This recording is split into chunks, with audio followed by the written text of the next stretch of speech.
Welcome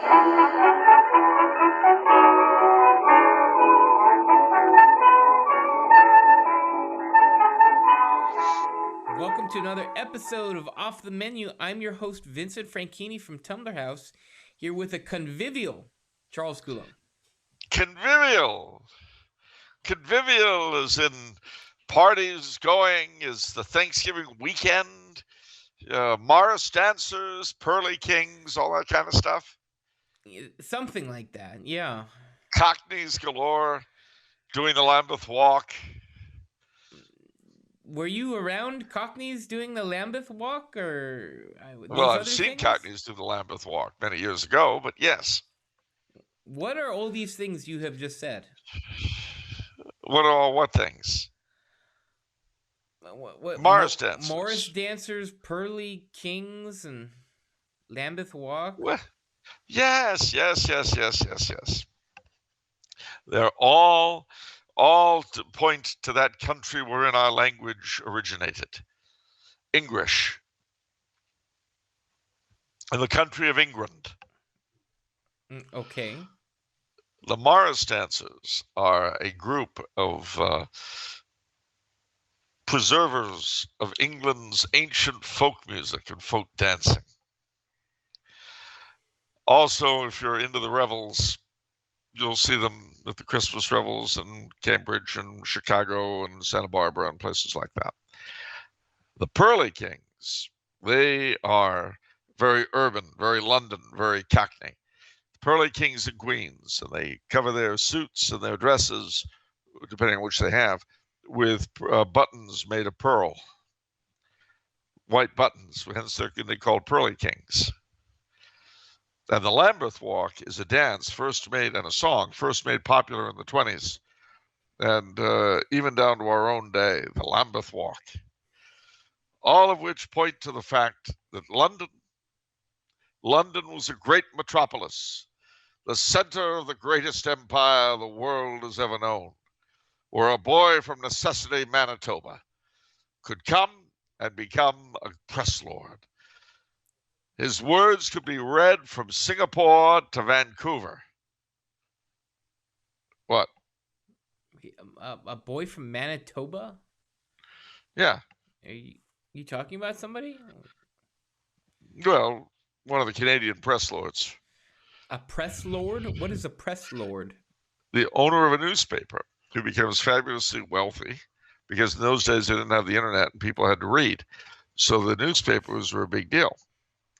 And they had 3 Canadian press lords in the 20s and 30s and 40s. Lord Beaverbrook, I forget the other 2. Lord Northcliffe. Can't think of the other one. Anyhow, but see, in those days, you could be from Australia, New Zealand, South Africa, Canada, and leave whatever dump you were living in and go to the center of the greatest empire the world had ever known and make something of yourself. That sounds wonderful. Doesn't it? Sounds like a big deal, huh? Yeah. It wouldn't matter.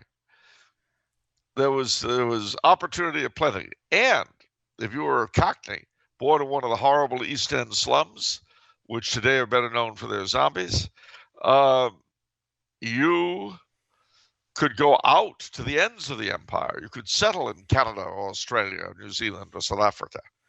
Make something of yourself. And there was this creative interplay between the metropole and its parts. Okay. That's kind of like today, where a poor child from Arcadia, California can go to Sacramento and hit the big time. I mean, you could say this about a lot of different countries, right? I mean, just a poor boy from Medellin, Colombia, can just rise to become one of the greatest narco traffickers the world has ever seen. See? Exactly. Ambition. That's what we're talking about. Lifting yourself up by the bootstraps. I mean, think of your own great-great-great-grandfather. There he was, stuck in Bari. But do you think he was going to let that get him down? No, sir. He emigrated to the great and glorious capital of the Kingdom of the Two Sicilies, to Naples. And before you knew it, he had a string of businesses. Yeah, businesses. Yeah. And he made enough money to be able to come over to New York and not on a coffin ship. He sets up business in New York, and before you know it, the Franchinis are a big, big clan in the business world in New York. Yeah, the business world. Yeah, we're industry leaders. Yeah. Industry leaders. That's it. And then what happens? Finally, the heat gets to, opportunity opens on the West Coast, and out your father and uncles came, or great uncles and grandfather, I guess, came and set up shop where you are today. And then look at what your brother and yourself have done with your inheritance. You know, I really got to hand it to you guys. Nobody, when I was young, nobody would have thought anyone could have taken the family legit. But let me rephrase. What I meant was, nobody would have thought that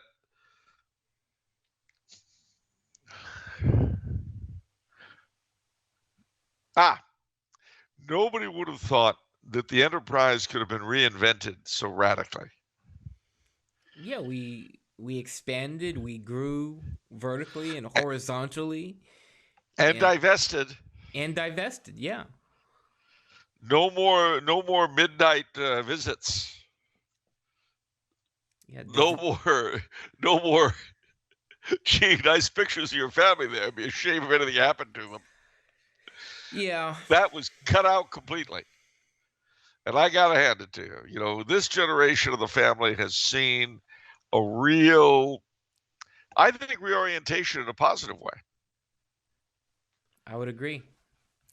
Yeah. And I want you to know that my silence has been bought forever.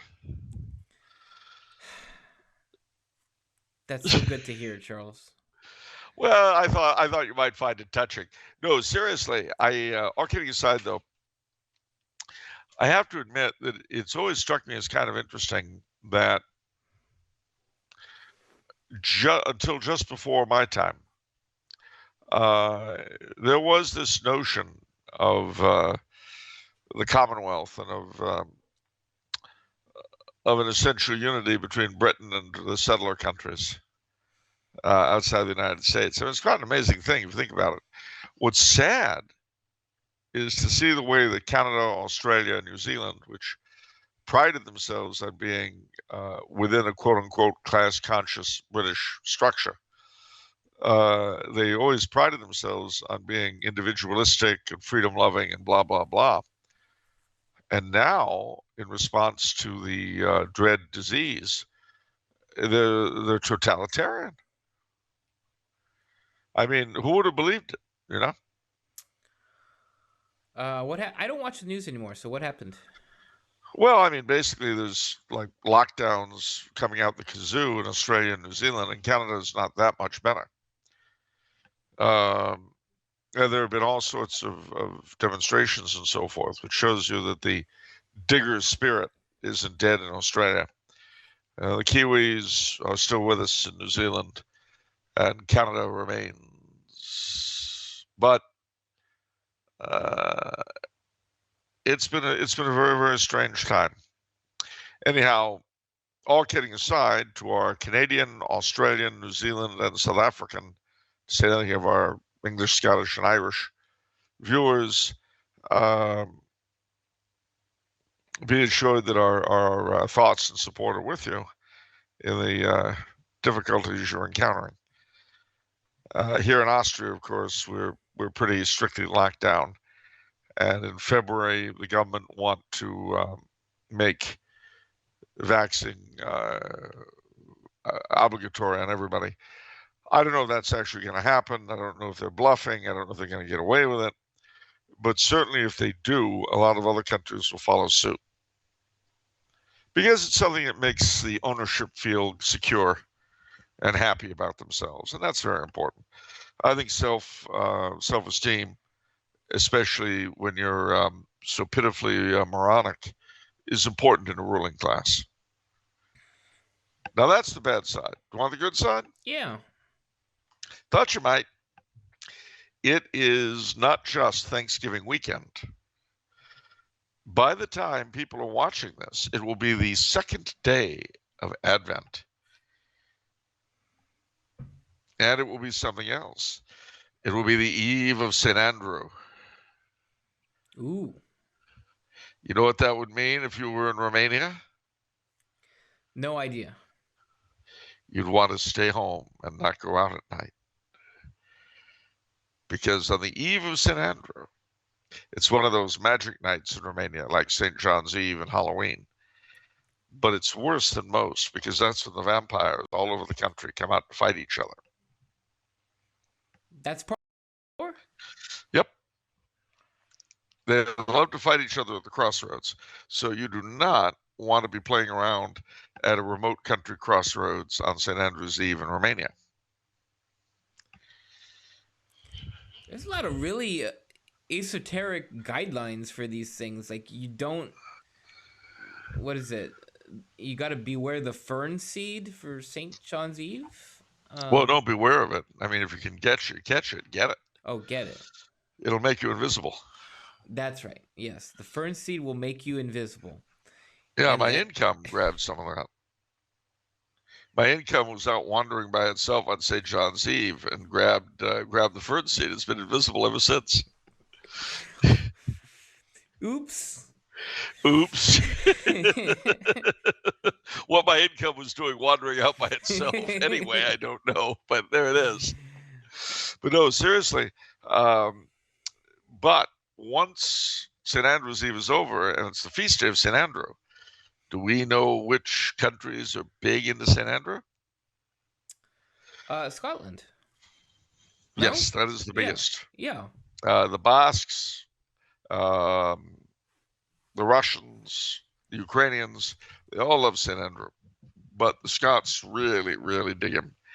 And St. Andrew's night, they have suppers second only to Robert Burns' night in terms of solemnity and booze authority. Booze authority? Booze authority.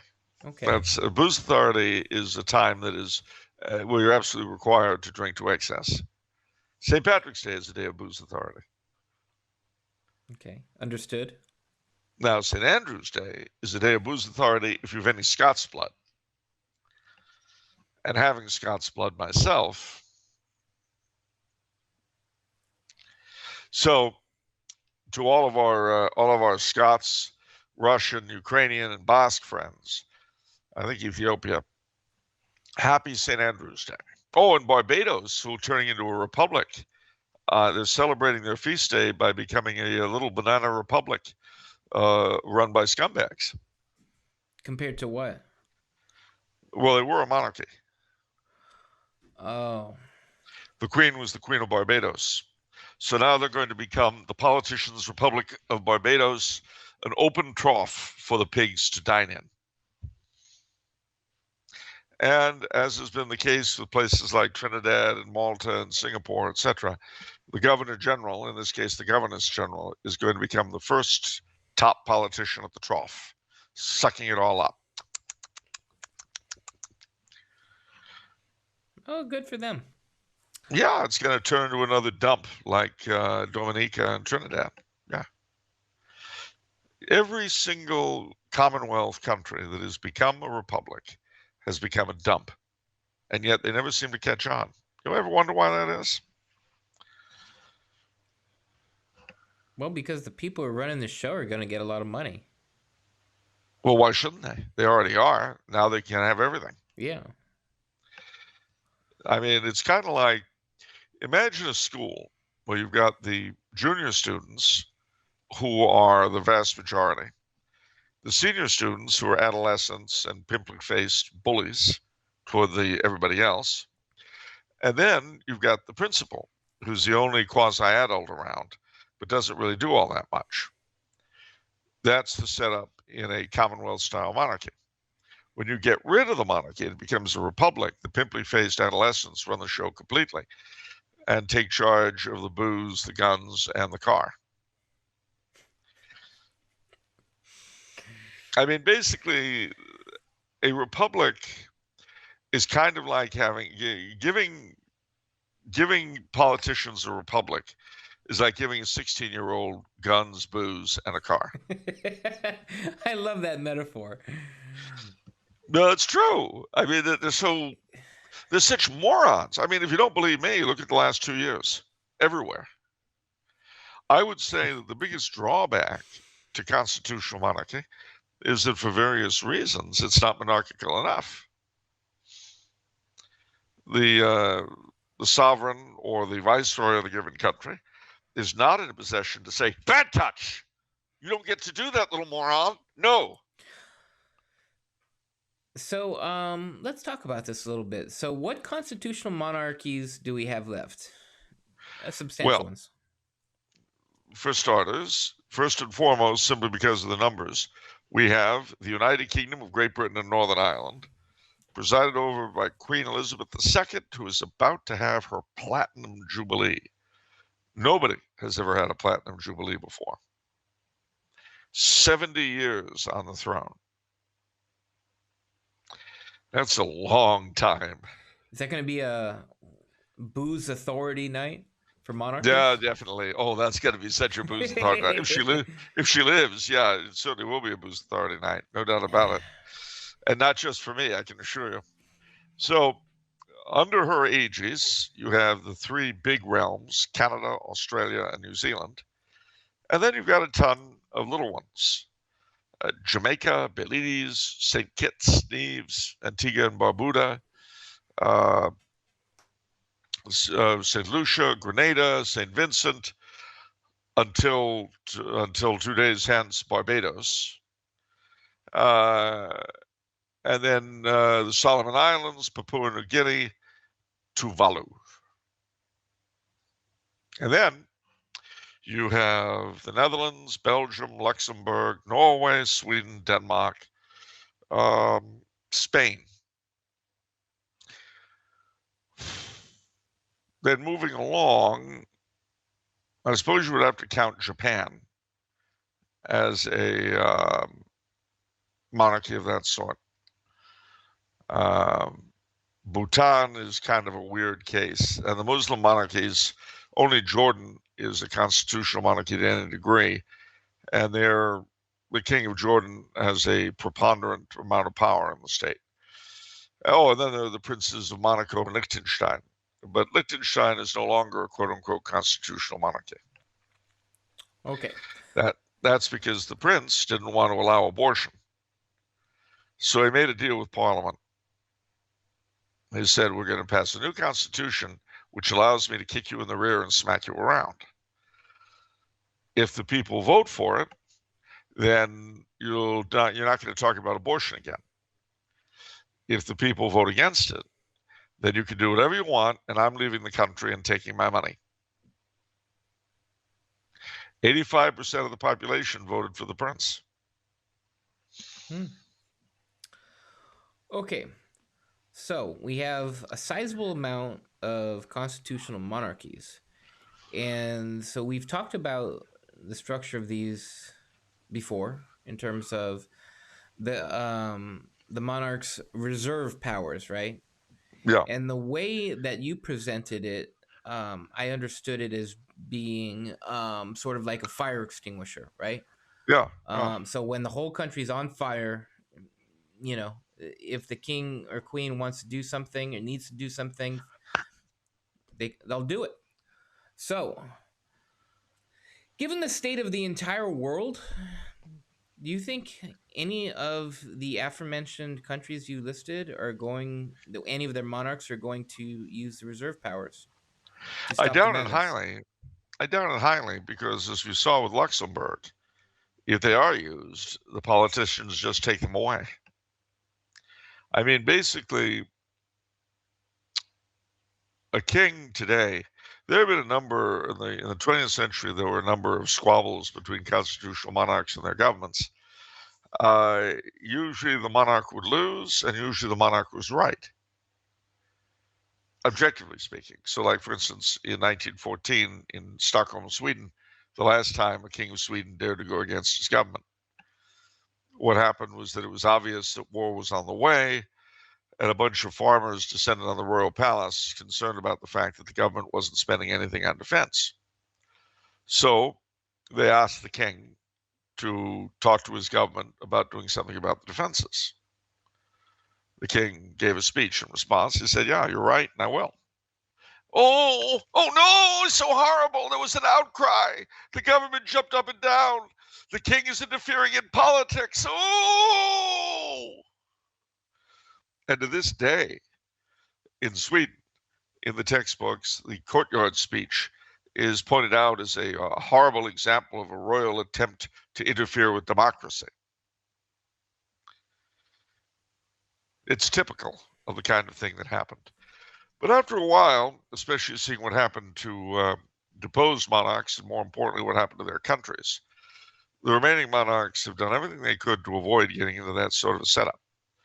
Because remember what the great superstition regarding democracy it is. The superstition is that the politicians, because they're elected, speak for the people.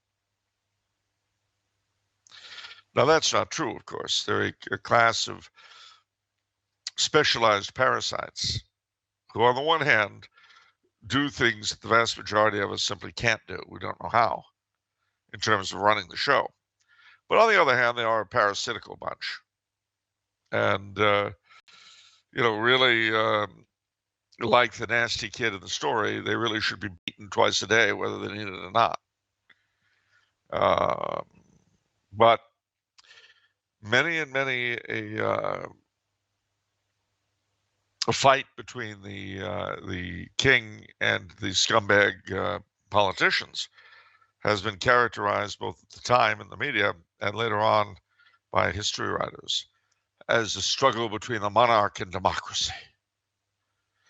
Well, I was thinking about this today, in this country, in Austria and in Central Europe, 100 years ago and more, they had a saint at the helm. And he had a lot of support, but obviously not enough.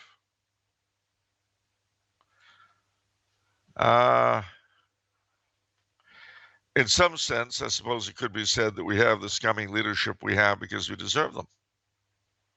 And I think, again, you consider, for instance, that both France and Austria brought in abortion in 1975 in imitation of the United States.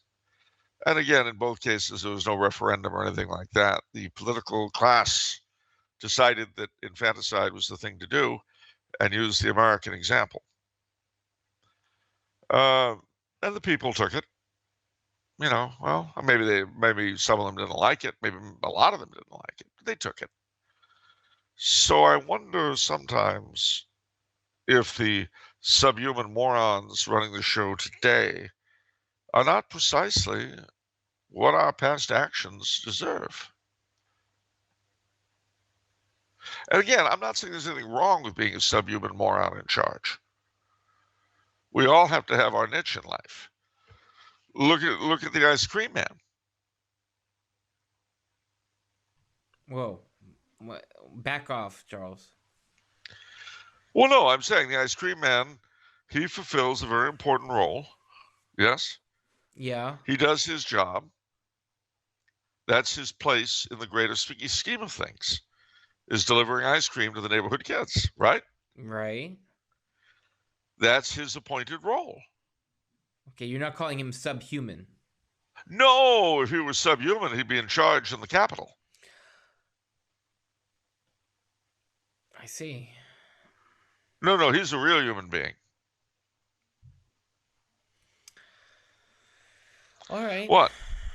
And also usually of medium to high intelligence, if you ever stop to talk to them. No, no, no. I wouldn't dishonor any of the ice cream men by saying that they were the inferior of the scumbags in Onus. No, no, no, no, no, no. I would never do that.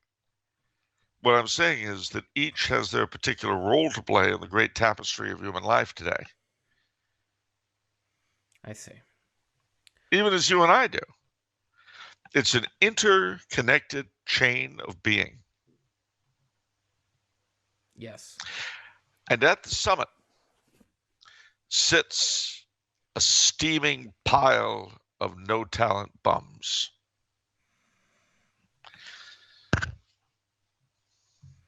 Well, what can you But do? those no-talent bums claim to be the voice of the people. And perhaps in some sense, though not the sense they imagine, they are. Not necessarily what the people want, but perhaps what we people deserve. That's a terrible thought, isn't it? But you want a happier note, and you're going to get one. You know why? Why? What happens within a week of St. Andrew's Day? Immaculate Conception? No, that's a little over a week. That's December the 8th. Our Lady of Guadalupe? No, that's on the 12th. A little under a week. A week is the 7th of December. So a little under a week would be the 6th of December. What's December the 6th? That's my question. Big feast day. The patron saint of New York City. Well, who is that? Oh, St. Nicholas? Yes. Of course. I am amazed at you. Christmas Day is St. Nicholas's feast day, no? No. No, as Jesse Jackson would say on Tim Conway Jr.'s radio show back in the days when he did What the Hell Did Jesse Jackson Say? Do you remember that? I remember that. You'd have clips of Jesse Jackson going, and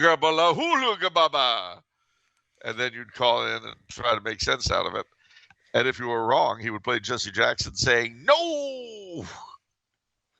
Wonderful. What? All right, now we're against Jesse Jackson. Is that what you're saying? I'm not saying anything, Charles. You're running the show right now. What? Yeah. I am only a servant. You sound like a politician right now. Oh, now we're insulting. If I were a subhuman moron, I would be, oh, never mind. No, but seriously, folks, it is December the 6th. Advent is coming, and despite the depredations of these subhuman morons, nevertheless, Christmas is coming. And if you're fortunate enough to be in a position where you can have the Rorate Masses or Singban Gabi, as our Filipino friends call them, or the Misas de Gallo, if you're one of those Hispanic nationalities, or anything else like that. And of course, if you're the latter, then you're thinking of Las Posadas and Los Pastores and all the other wonderful sort of mystery plays that they put on before Christmas. I mean, whatever your nationality, your people have Christmas customs that are beginning to come into play this time of year. My advice, forget about the creeps that own us and indulge in whatever your Christmas traditions and your Advent traditions are with gusto. Yes. Even if it means going without a bath for a couple of days before Christmas. Yep. All right, everybody. Time for the memes of production. Yeah. You don't want to go into that at all, boss? Nope. All right. Don't want any mention of why we wouldn't take a bath?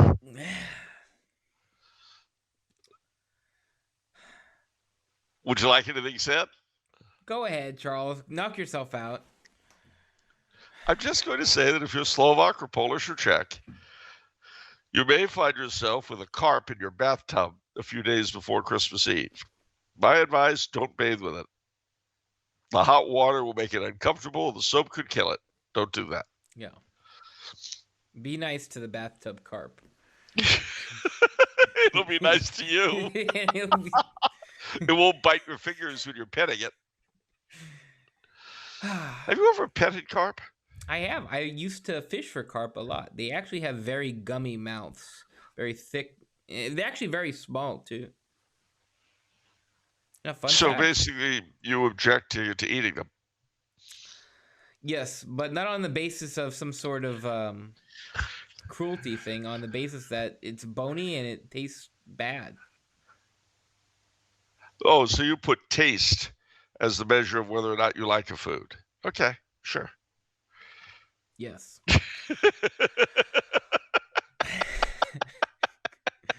Wow. You're one of the, I know what you are. You're one of these guys who judges paintings on whether or not you like the way it looks. Somewhere, someone holds these views in a non-ironical way. I'm afraid you're right. You are such a Philistine. You probably only like to listen to the kind of music you enjoy.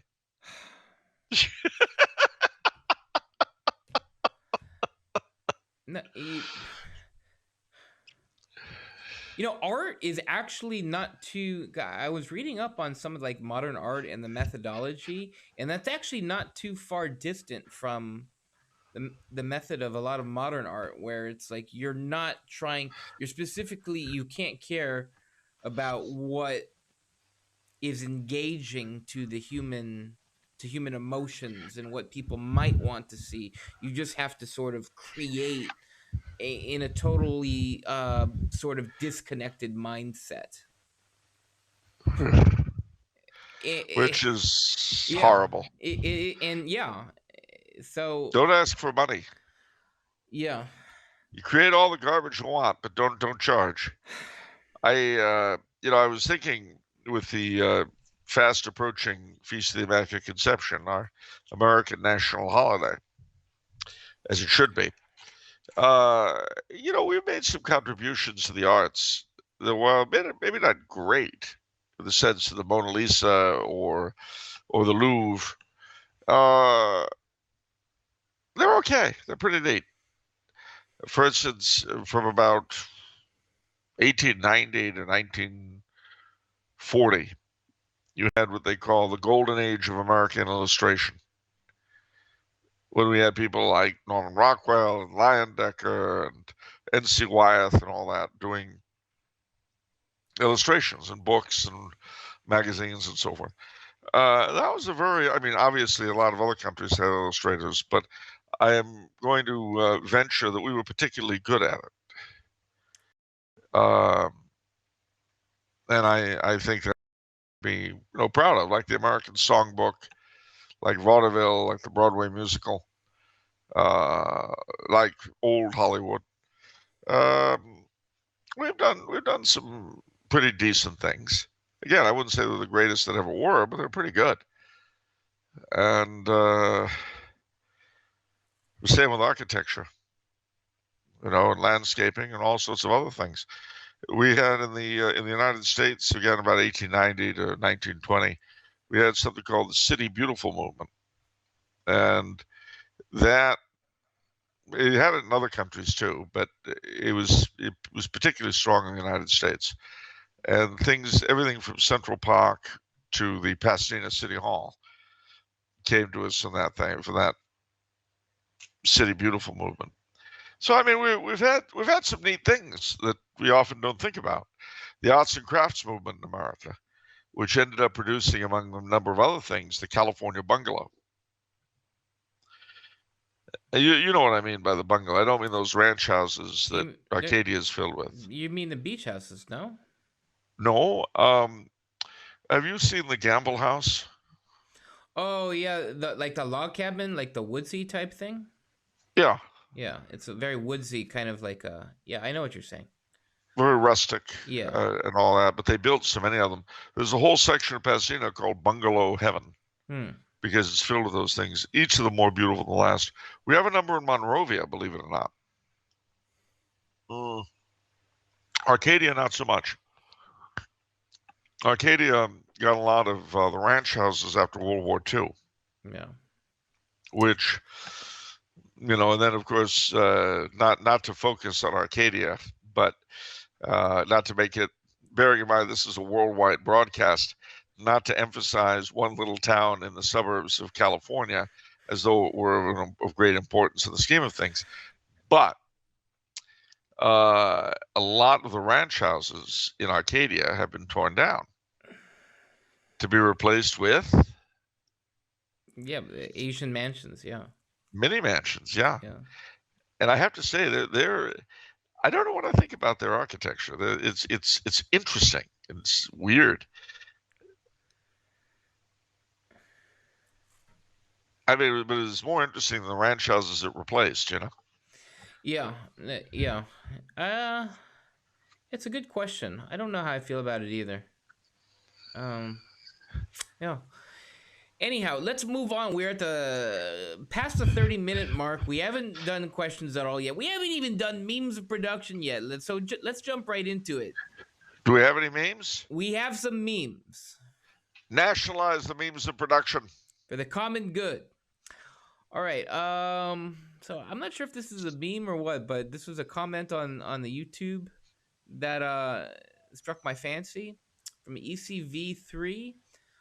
So this actually happened 20 episodes or 30 episodes back, like the Madhyar episode. He posted this in the thick of things, if you will.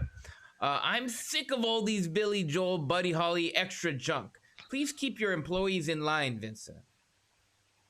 That guy sounds like he needs a drink down at Mr. Cacciatore's over on Sullivan Street, across from the medical center.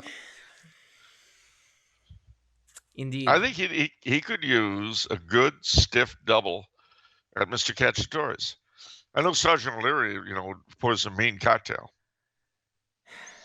Yeah. Well, also John at the bar is a friend of mine. He gets me my drinks for free. Really? Yeah. It's funny you say that because the waitress is practicing politics while the businessman slowly gets stoned. They're sharing a drink they call loneliness, but you know what? It's better than drinking alone. All right. Those were the days. All right. Next comment from Tony. Tony Rodriguez on Twitter says, I just spent $27.90 at TumblrHouse.com. Qualified for free shipping. I noticed that some assembly was required. Do you guys supply the glue for the binding, or am I on my own? He's on his own. Now, I'm glad you mentioned this, Tony. See, this is a new innovation. See, we are leaders of this industry. And so... Industry leaders. What we do is, see, you have all the papers, but it's not glued together, and the savings are passed on to you. It's really costly to put the books together. So we figured, you know what? Let's just pass on the savings to the consumer. And you know what?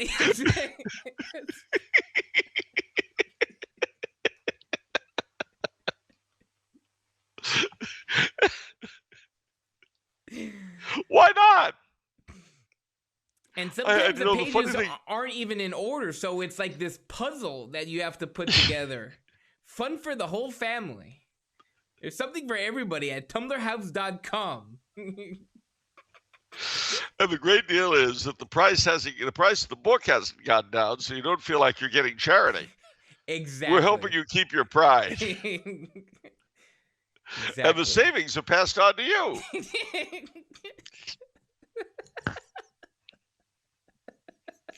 What do you think some assembly required means? I mean, we did discuss including a little thing of glue, but then we realized it would make you feel like you were being babied. Exactly. We put so much thought into this to help everybody out, and we hope you guys appreciate it. And if you're one of the lucky recipients of one of these special books, absolutely. All right. gosh, that was another great line, and we're passing the savings on to you. Yeah, I love that one. Well, why don't you just lower the price? Oh no, we're passing the savings on to you. Well, okay, I get that, but concretely, how am I going to know I'm getting savings? Because we were able to reduce the shipping and handling. What? Well, yeah, instead of charging you $15, we're only charging you $10. But you charged $5 before. Yes, exactly. It would have gone up further. You see how much you saved? That, buy 7, get 1 free. Big savings. All right. All right. Questions time. Are you ready? I don't know. I'm an artist. I don't know if I can create under these conditions. It's difficult. I have to feel. I have to feel that the atmosphere is right, the aura is right. You know what I'm saying? I think that there's this sort of flow in the cosmos that puts us in tune with the whole interstices of being, if you see what I mean. And I just think that when you're thinking about questions and answers, I mean, on the one hand, there's this positive and negative interplay. You know what I mean? And it's I think it's part of the whole process. I really do. And I think by the same point, are we really fulfilling an individual's personhood this way? Yes. All right. All right. Okay. Got that question answered. What's next? Question from James.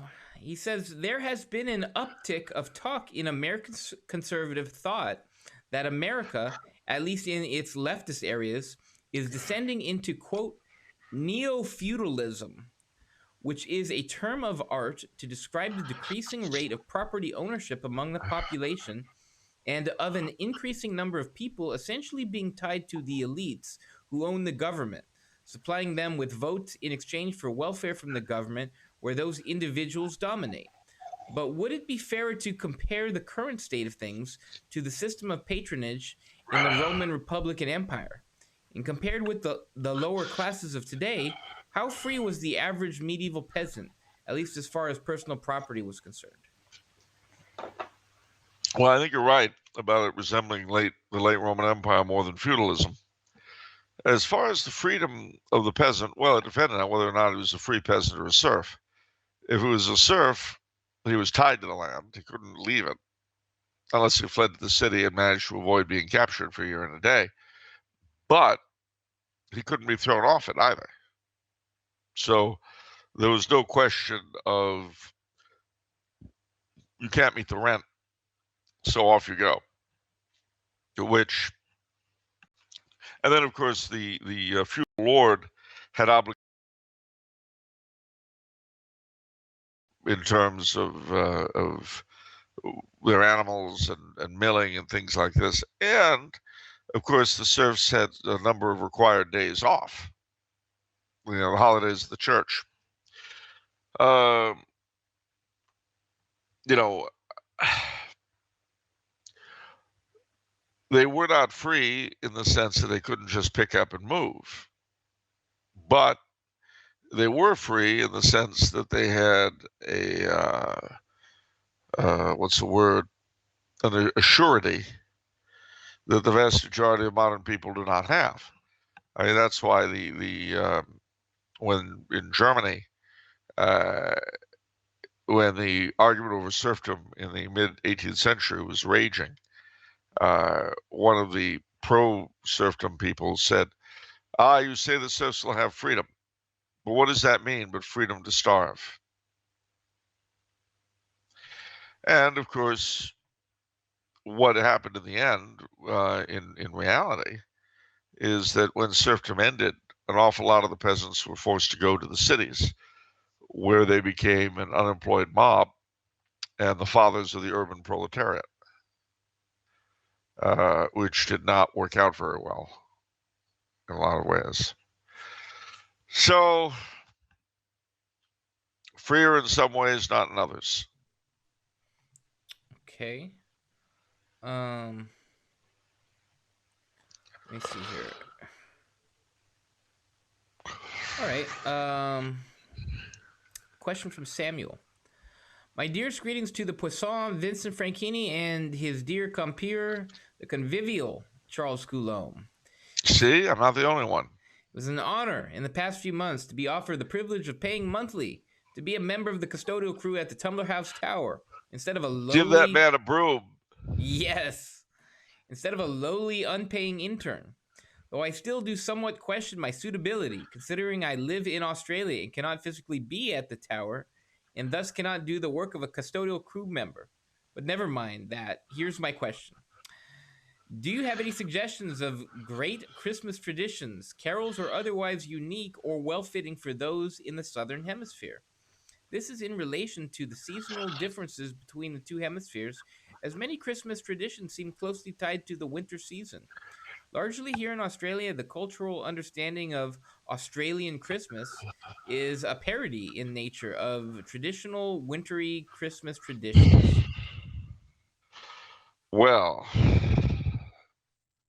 that is a very good question, especially considering we're talking about New Zealand and the other dominions in the earlier part of the earlier part of the show. I must say that I've been to Australia and I've got a great love of the country, frankly, despite the fact that everything there is trying to kill you. No, I'm serious. They have poisonous spiders and jellyfish and caterpillars, and I would be surprised if they have poisonous rabbits. I mean, it just even the platypus has poison sacs. Wow. It's just they're out to get you. There's no doubt about it. Nevertheless, it's a wonderful country. I've always liked Australia and New Zealand, although they're very different people. But the Southern Hemisphere is indeed problematic because, of course, our winter is their summer. And so right now, they are coming out of the spring, if they're not already. And of course, the other thing is that Australia is, most of it's rather hot. It gets temperate the further south you go.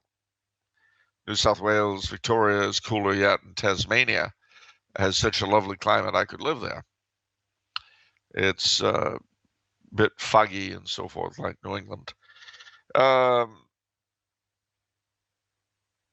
aware that there's a celebration called Christmas in July in Australia, where people do a lot of the wintry sort of things we associate with Christmas on a purely secular note, simply because they're more appropriate to hot weather. But I would think, if you're looking at purely climate appropriate stuff, look at what the Filipinos and the Latin Americans do for Christmas. They do a lot of things.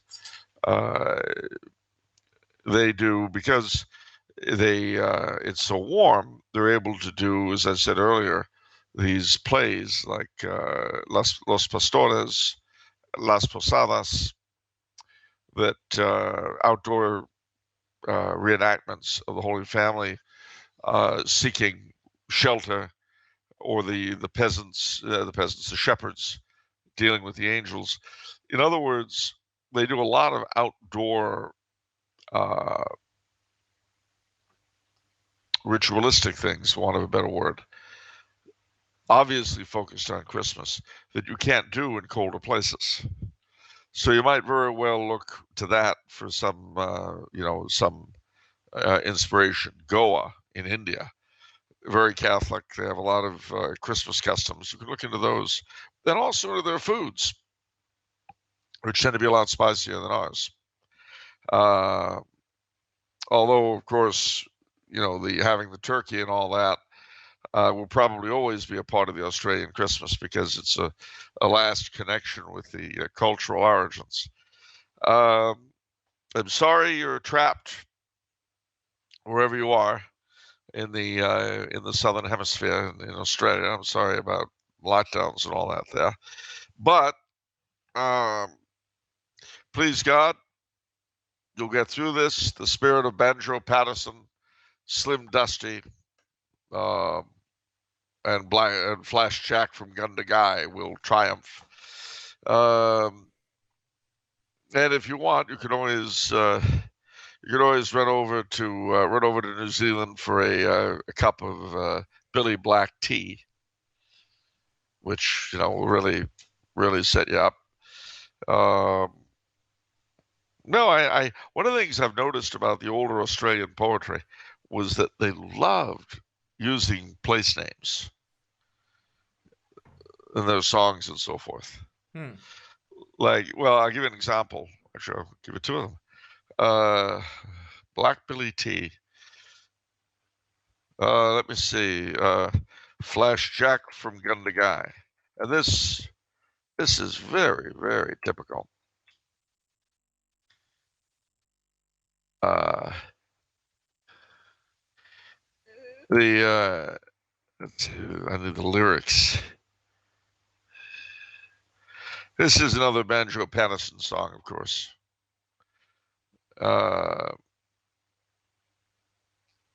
Yeah, the first verse is I've shored Borobogie and I've shored Togan Main. I've shored Big Willandra and out on the Coleraine. But before the shearing was over, I longed to get back again, shearing for old Tom Patterson on the One Tree Plain. And it goes on and on. I've shored Big Willandra and I've shored Tillaroo, and once I drew my blades, boys, upon the famed Barcoo, at Cohen Downs and Treata as far as Mullamain, but I was always glad to get back again to the One Tree Plain. And similarly, another one of Banjo's great hits, The Man from Snowy River, which gave its name to a song and to a series of movies, believe it or not. It too begins. I mean, again, it's all the names. Let's see.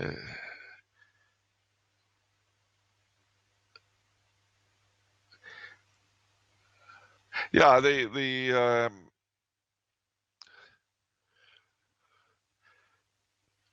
it starts out, there was movement at the station, for the word had passed around that the colt from Old Regret had got away, and had joined the wild bush horses. He was worth 1,000 pounds, so all the cracks had gathered to the fray. All the tried and noted riders from the stations near and far had mustered at the homestead overnight. For the bushmen love hard riding where the wild bush horses are, and the stock horse snuffs the battle with delight. There was Harrison, who made his pile when Pardon won the cup, the old man with his hair as white as snow. But few could ride beside him when his blood was fairly up. He would go wherever horse and man could go. And on it goes about all the different riders from all the different places, all done as though you ought to have known these places or heard of the men involved. So that's a particularly endearing trait of old Australian poetry and folk music. So I like Australia. Very good. All right. Do you like your tea, your Billy Tea Black? Yeah, I like black tea. Boiled in a billy? Sure. Well, let me ask you: if you found yourself by a billabong, under the shade of a coolabah tree. What's a billabong? A billabong is the spring. Okay. And would you watch and you'd wait? Would you watch and wait while your billy boiled?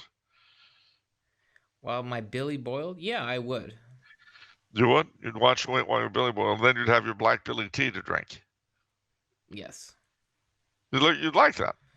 Yes, I would. You want to lead the free life of a rover? All right, next question. Well, I'm just curious. Would you waltz your Matilda all over? Yes, as a pearly king in. I mean, Morris dance. yeah. I break down all the barriers, ladies and gentlemen. Morris dancers and pearly kings descending on the Australian outback. Get all them bush rovers together. That's right. From the great metropolis of empire to its furthest frontier. Throw in some Mounties and some riders of the Bushveld. And some Bushmen from the back and beyond in New Zealand. Throw them all together. City and country. One great family. All right, very good, Charles. All right, next question is from the Chicago Jacobite. Greetings from behind enemy lines. I have heard Charles speak obliquely about the beat movement. I was wondering whether he has an opinion on his fellow Northeastern French Canadian Jack Kerouac, and if so, will he discuss that opinion? Are you aware that his cycle of novels is intended to be read as one vast saga that takes him from the arms of the church and delivers him back only after a tortuous journey of being betrayed? And even after he thought he found wisdom in the practices of Buddhism, he found anything else unable to satisfy his soul. I think of him as something like Sebastian in Brideshead Revisited, the only real difference being that he also lived that life. The twitch upon the thread. Yes, Kerouac and his alter ego, Jack Dulos, each had a breakdown, but it led them back to the faith. His moral life leaves much to be desired. But what do you think, Charles? Well, I think you're right. I mean, Kerouac,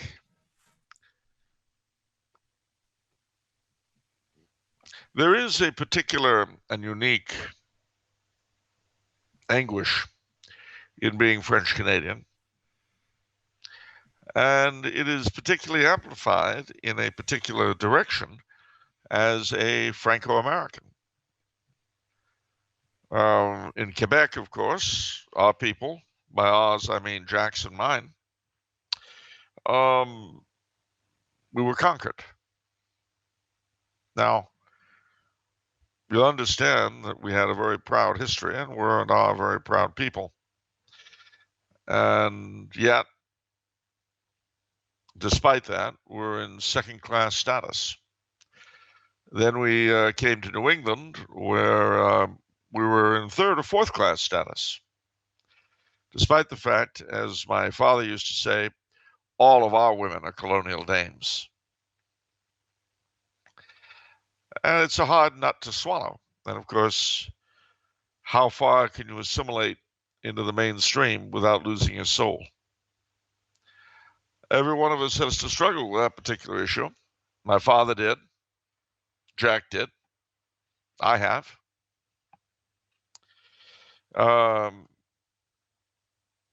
And there is no easy answer to it, except at the end of the day, what was best about us was that we were the most Catholic people in North America. When we lost that in the Quiet Revolution, we lost everything. We lost our whole reason for being, and we have never regained it. Jack Kerouac lived through the prequel to that and through the actual occurrence. And so I have to say that I agree with the comparison to Sebastian Flight. I really do. I think it's quite an appropriate one.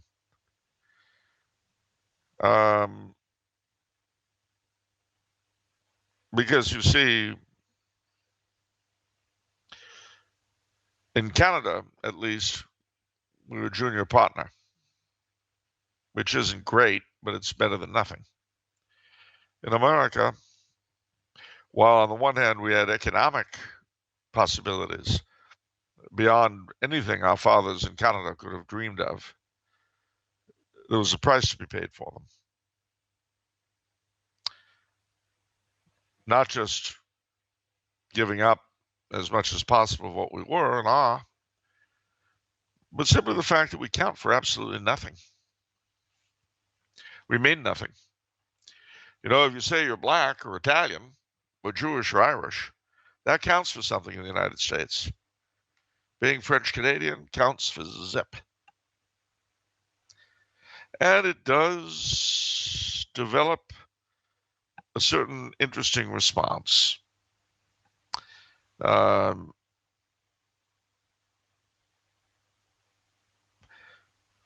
Jack felt trapped in the little Canada of his childhood. My father went through a very similar thing in his. The little Canadas were the French ghettos in the different New England mill towns. Because you've got to understand the vast majority of French Canadians in New England came down to work the mills. And these were not pleasant places by any stretch. And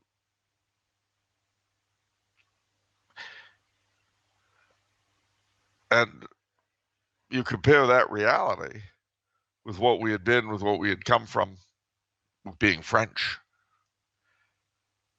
Well, it's hard to explain the kind of mindset that gives you. It's very, very hard to explain it. But suffice to say, I can see it all over Jack Kerouac. I see it all over myself.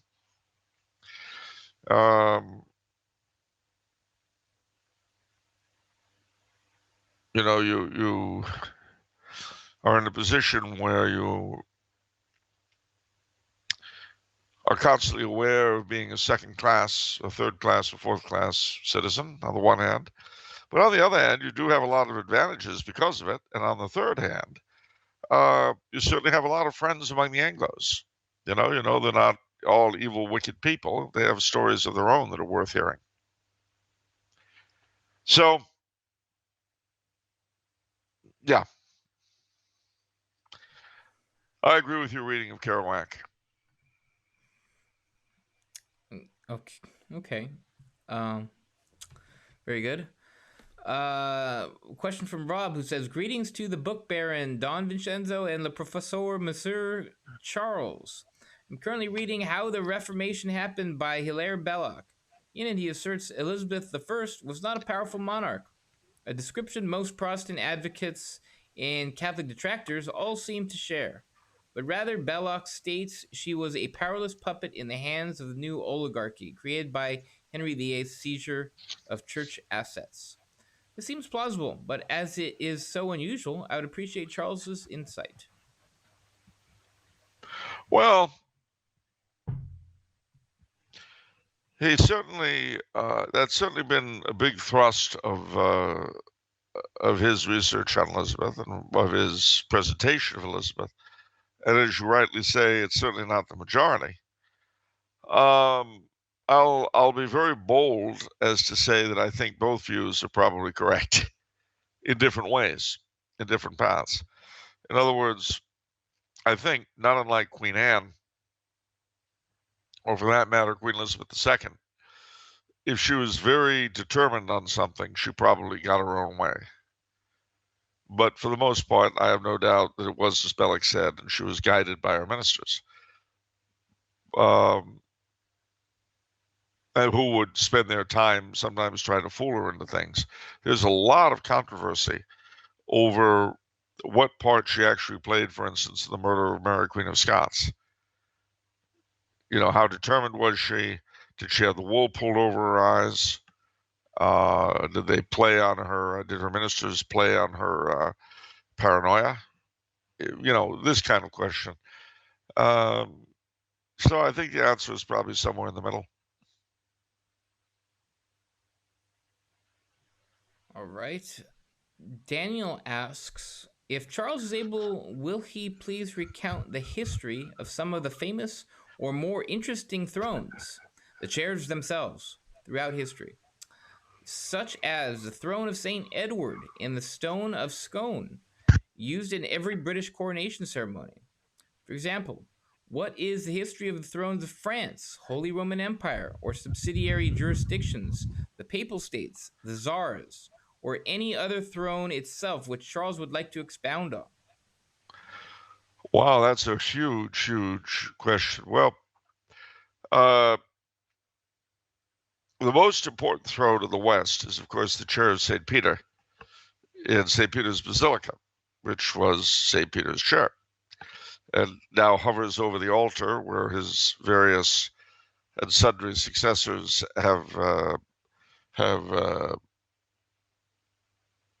officiated. There are a lot of thrones in Europe. The coronation chair in Westminster Abbey is very prominent. It goes back to at least the time of Edward I. But it's not actually the throne. The throne is in the House of Lords. It is the seat from which the Queen presides over the opening of Parliament. And interestingly enough, in Canada, Australia, New Zealand, etc., the chair in which the Governor General sits in the upper house of each of those countries is the throne. And it's where the Queen sits when she's there and opens Parliament, which is why the opening speech that the monarch or the viceroy gives is called the speech from the throne.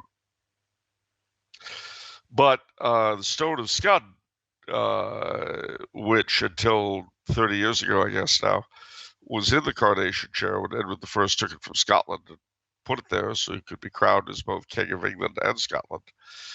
That has a very, very old history going back, well, according to legend, it was the throne whereby the high kings of Tara in Ireland were crowned.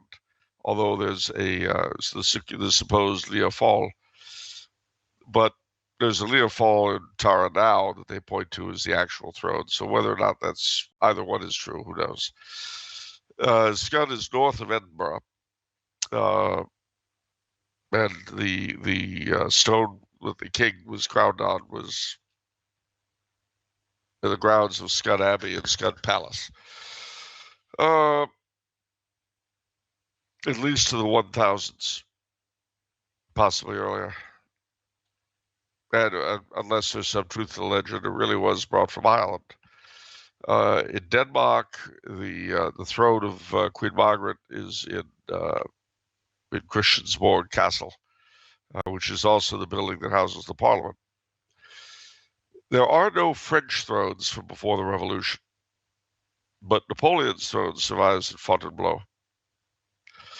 If you want to see the Austrian throne, it's not at the Palace of the Hofburg. It is in the Hofmobiliendepot. That is the court furniture depot, which is a museum. So you can see the Austrian throne there. There have been a great many thrones, as I say, and a great many have been destroyed.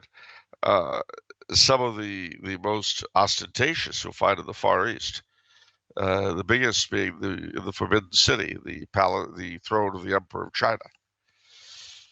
But thrones as furniture tended not to be built of very durable things, so they often didn't last. But a great exception is the throne of Charlemagne, which sits today, as it has for over a millennium, in the cathedral at Aachen. I just saw it the last time I was there. Interesting thing about that throne, when the Holy Roman Emperors were crowned as kings of Germany, they would go to Aix-la-Chapelle and be crowned in that throne. When Napoleon came to Aix-la-Chapelle, even though he had crowned himself as king of the French, he was too overawed to sit in it. But when the filthy scumbag Goebbels came to Aachen, he sat in it.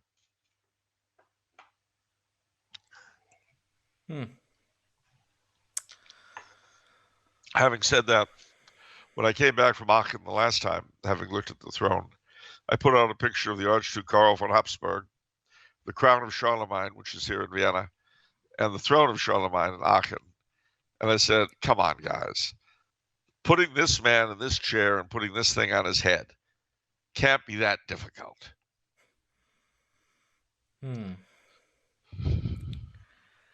All right, Charles. Final question this episode is from Cal. Oh, boy. He says, hello. Cal, yeah. Is he Silent Cal? Silent Cal? What is that from? You never heard of Silent Al? Heard of Silent Bob. No relation to Silent Bob. Silent Cal. You all heard yesterday. What did President Coolidge say? Vo do do do do do do. Calvin Coolidge, Silent Cal. All right. Cal says, "Hello, Vincent and Charles. I have been searching online as of late for a web store to buy Sacramentals from, particularly one that sells Saint Benedict medals. However, I am concerned that purchasing a blessed sacramental would be a form of simony, and thus buying one could remove the blessings bestowed upon it by a priest. I have seen some monastery web stores claim that, quote, your purchase is a donation, but it still seems as though it could be problematic. My question, therefore, is as follows. Would purchasing these sacramentals online be an act of simony? And if so, what is a valid way that I could go about obtaining them? Furthermore, what are some good, reputable places to obtain sacramentals, online or otherwise?" Well, no, it wouldn't be simony because these things have to be paid for. They're not the materials aren't free.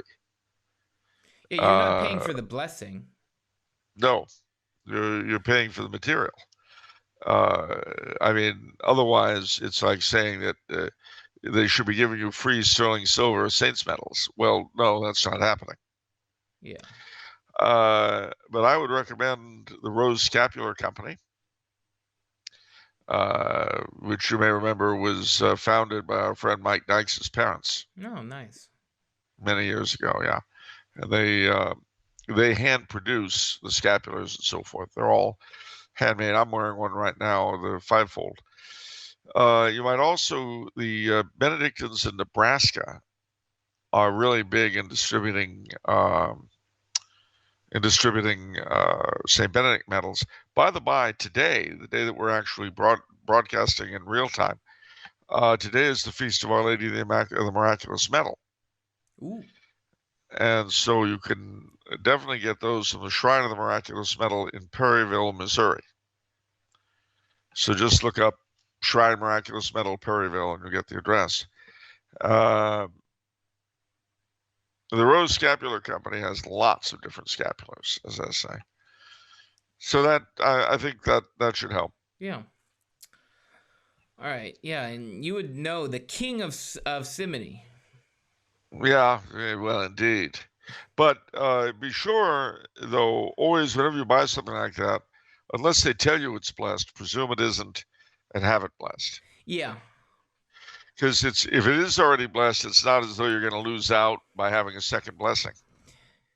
Yeah. So yeah, what I was looking for, because I was trying to do some research, I heard my sister told me some really good things about blessed salt. I was looking to actually buy blessed salt, but it turns out you just bring salt to a priest and he blesses the salt, and then that's it. Yeah, That's blessed salt. yeah. So The rituale has all these rites for blessing salt and water and bread and wine and all kinds of good stuff. if you bring salt to a good priest, is he gonna know like what to do? Is there a certain ritual? Is he that he's gonna know offhand and he's just gonna do it, or is it just really? I don't know if it'll know off the hand, but you can always tell him that there's a rite in the rituale if he'd care to use it. Well, that's kind of okay. I mean, is he going to have that on hand right there? That seems like a kind of a process. You know what we're going to do, just because we can, and I have the ability and I feel like it? Can you guess? Are you going to look up how to get salt blessed? Better. Look up what? I don't know. The Roman rituale itself, which I happen to know is online. And then you can put it on something or other so that people can get their hands on it. So you just have it on your phone and say, "Hey, priest, read this." Yeah. I actually did that for enrollment in the Brown Scapular. I didn't do it on my phone, but I had the paper, and I just gave it to the father and said, "Hey, father, can we do this?" Let me just see.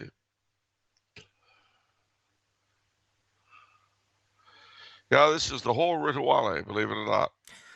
While Charles is searching for that, I'll just do a promo for green scapulars. As we've said before, one of their special the blessings attached to it is you put it in someone's house, and it will give them grace, even if they are of bad will when it comes to that. So green scapulars make a great gift for fallen away Catholics, um, friends you want to convert. So Yeah, I mean, the blessing of candles, throats for St. Blaise, uh, the blessing of homes, blessed ashes, blessed Easter blessings of food, blessing of crosses, of a bonfire for St. John's Eve. This is great stuff.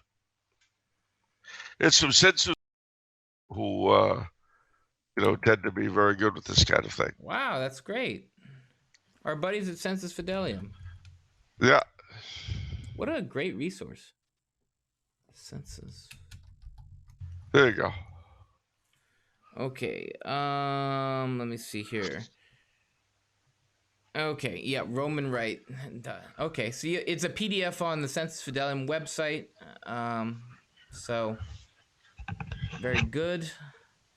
Okay, that's it for this episode, Charles. Any closing thoughts? Oh, heavens, do I have closing thoughts? My word. I've got tons of closing thoughts because it's the beginning of Advent. So let's try to retain some sort of penitentiality in the midst of all the feasts of December. But let's enjoy it all. Do the Advent wreath, and then when Christmas Eve comes along, put up the cards, put up the tree, decorate. I must say that in Advent, at home here it's a little different, but in Advent I put up the creche without the Christ child, and I string up my cards, my Christmas cards, and that's the only decorating I do for Advent. Christmas Eve I get the tree, and I put up everything, and at midnight unless I'm out to mass, which case I'll do it when I come back, I put the infant Jesus in the creche. And if, as I say, you try to hold off on the as much celebrating as you can get away with holding off on, by the time Christmas comes along, if you try to keep it in a somewhat Lenten spirit, you will be ready for Christmas. Then you'll be ready for 12 days of it. That's right. You know what? I'm gonna try to do that. I'm gonna try to do your suggestion. Keep Advent like Lent. Even though a lot of people say, I don't know. I think that rubs a lot of people the wrong way. I've heard some prominent people poo-poo the penitential approach to Advent. But I guess that's why the priests wear green vestments during Advent. oh wow, good point, Charles. It's a penitential season, and our Eastern brethren are keeping the fast of the Nativity right now. It's their longer version of Advent, and it really is another Lent. Well, it's so I understand neither the Latin Rite liturgy, nor the example of the Byzantine Catholics is worth anything. I understand. Yeah, the Coptic Orthodox actually have a longer Advent, and it's vegan. Oh, yeah, they. Let me tell you something. I was involved with a Catholic thing that involved Catholics, Eastern Orthodox, Copts, Armenians, etc. And the Copts were the hardest of the bunch to accommodate because there was always a lunch meeting. It was a monthly deal. Yeah. And they had fasts. Seemingly every time you turned around, their priest couldn't eat anything but salad. Yeah. So it was difficult, but no. So but do your best to keep Advent that way, and when Christmas comes, do your best to keep the 12 days as intensely as you can, and the rest of the Christmas season up to Candlemas as festively, after the 12th day of Christmas, after the Epiphany, it lets up. Yeah. But there still should be a certain celebratory spirit until Candlemas and Mardi Gras.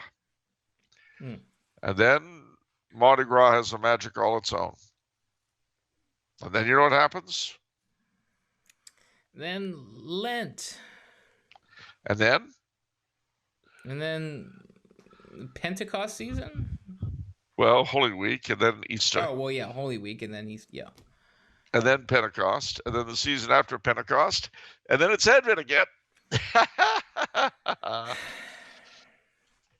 And in this endless round of the year, ladies and gentlemen, it's an amazing thing.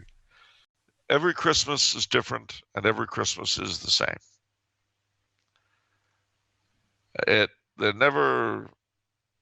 Different things happen on each of these occasions, but still there is a realm that is Christmas, just as there is for Easter and the other great days. Maybe not Arbor Day. Arbor Day may not be like that. But it's important to remember that the mysteries that our great feasts cover are current realities, not past occurrences. Anywho, yeah, well, ladies and gentlemen, I hope we've had a couple of laughs. Giving out some proper information. Don't feel bad. Things are horrible. They're going to get worse. So what? Just all you need. There's two things you need to remember. If it's Monday, it's off the menu, and the soul you save may be your own. God bless you all. Take care.